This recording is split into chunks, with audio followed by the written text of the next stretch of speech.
CBSE class 12 chemistry हमारा chapter है chemical kinetics और उसमें हमारा अगला क्वेश्चन है question number 94। The rate constant of a reaction at 200 kelvin and 500 are 0.02 per second and 0.20 per second respectively. Calculate the value of Ea activation energy. तो हमारे पास दो टेम्परेचर दिए हुए हैं और उन टेम्परेचर पे रेट कांस्टेंट दिया हुआ है और हमें ईए मतलब एक्टिवेशन एनर्जी की वैल्यू निकालनी है। और हमारे पास गिवन क्या है, तो 2.303 डॉट इंटू आर, इसकी डायरेक्ट वैल्यू गिवन है 19.15 जूल पर केल्विन पर मोल। यह question CBSE sample question paper 2024 में 3 मार्क्स का पूछा गया था। एक बार आप इस क्वेश्चन को ट्राई करिए, फिर हम लोग आगे बढ़ते हैं। तो यहाँ पर बस लैंग्वेज अलग है, वरना सेम क्वेश्चन है, सेम फॉर्मूला यूज़ होगा।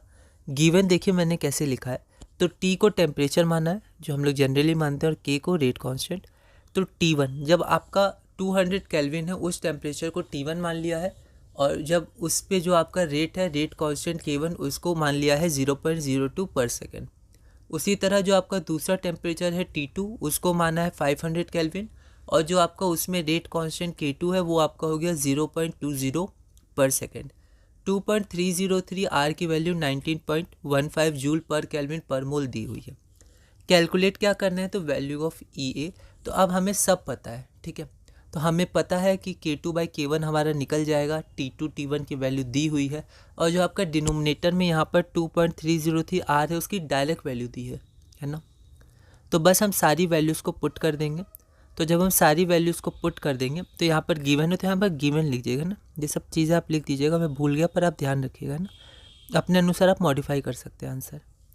तो फिर log 10 आ जाएगा जो 1 होता है। उसके बाद ईए की वैल्यू आप कैलकुलेट करिएगा तो 6383 जूल पर मोल आ जाएगी। इसको किलो जूल में चेंज कर दीजिएगा तो आपका फाइनल आंसर आ जाएगा 6.38 किलो जूल पर मोल, जो हमारा रिक्वायर्ड आंसर होगा। अगला क्वेश्चन है question number 95। The rate constant of a reaction eight 500 kelvin and 700 kelvin are 0.02 per second and 0.07 per second respectively. Calculate the value of activation energy EA। R की value 8.314 joule पर kelvin पर मोल हमें दी हुई है।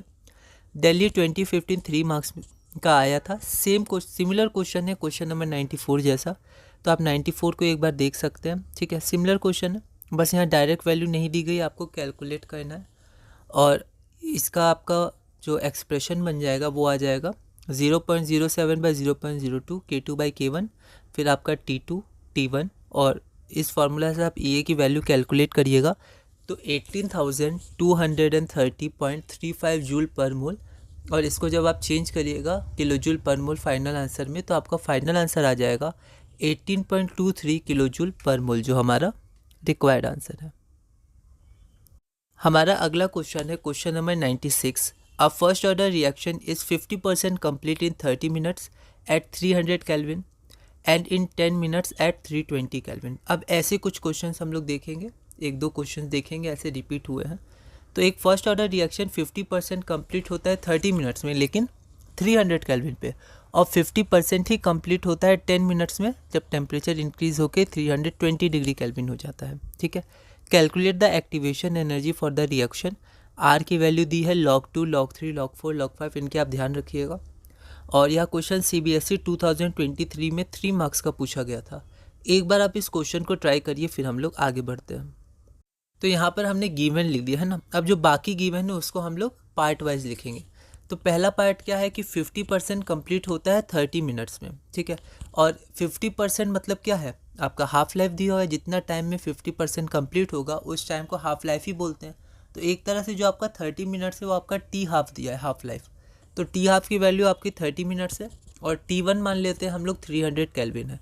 अब first order reaction के लिए हम लोग K1 निकाल सकते हैं क्योंकि रेट कांस्टेंट होता है आपका K = 0.693/T half.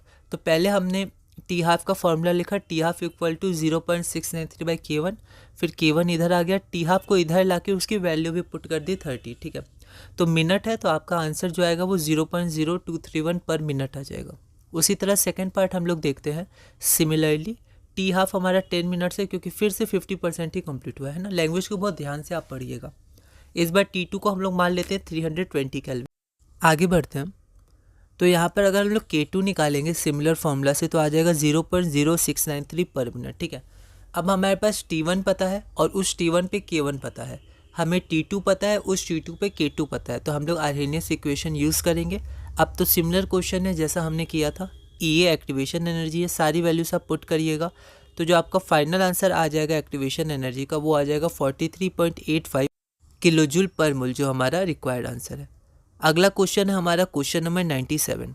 Similar question है, a first order reaction is 50% complete in 40 minutes at 300 kelvin, और 50% ही कंप्लीट होता है 20 मिनट्स में 320 केल्विन पर। Calculate the activation energy of the reaction. हमें एक्टिवेशन एनर्जी कैलकुलेट करनी है रिएक्शन की।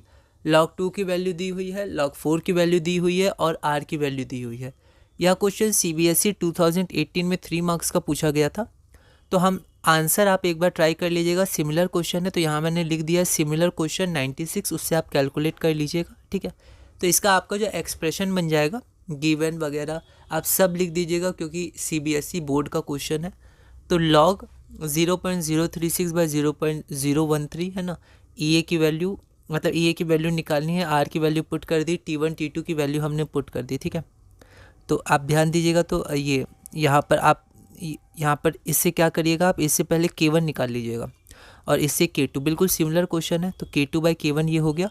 और जो EA की आपकी फाइनल वैल्यू आ जाएगी वो आ जाएगी 27,663.58 जूल पर मोल, और इसे जब आप किलो जूल में चेंज करिएगा तो फाइनल आंसर आपका आ जाएगा 27.66 किलो जूल पर मोल, जो हमारा रिक्वायर्ड आंसर है। अगला क्वेश्चन है question number 98। For the decomposition reaction the values of K at 2 different temperatures. तो आपको K की वैल्यू दी गई है 2 डिफरेंट टेम्परेचर्स पे। K1 की वैल्यू ये T1 ले लीजिए, K2 की वैल्यू ये T2 ले लीजिए। Calculate the EA for the reaction, मतलब आपको एनर्जी ऑफ एक्टिवेशन कैलकुलेट करनी है इस रिएक्शन के लिए। अब गिवन क्या है 11.11। ठीक है, 11.11 log 11.11 की वैल्यू आपको दी गई है और R की वैल्यू आपको दी गई है। यह क्वेश्चन ऑल इंडिया 2014 में 3 मार्क्स का पूछा गया था। सिमिलर क्वेश्चन है, एक बार आप इस क्वेश्चन को ट्राई करिएगा, अगली वीडियो में हम इसे सॉल्व करेंगे।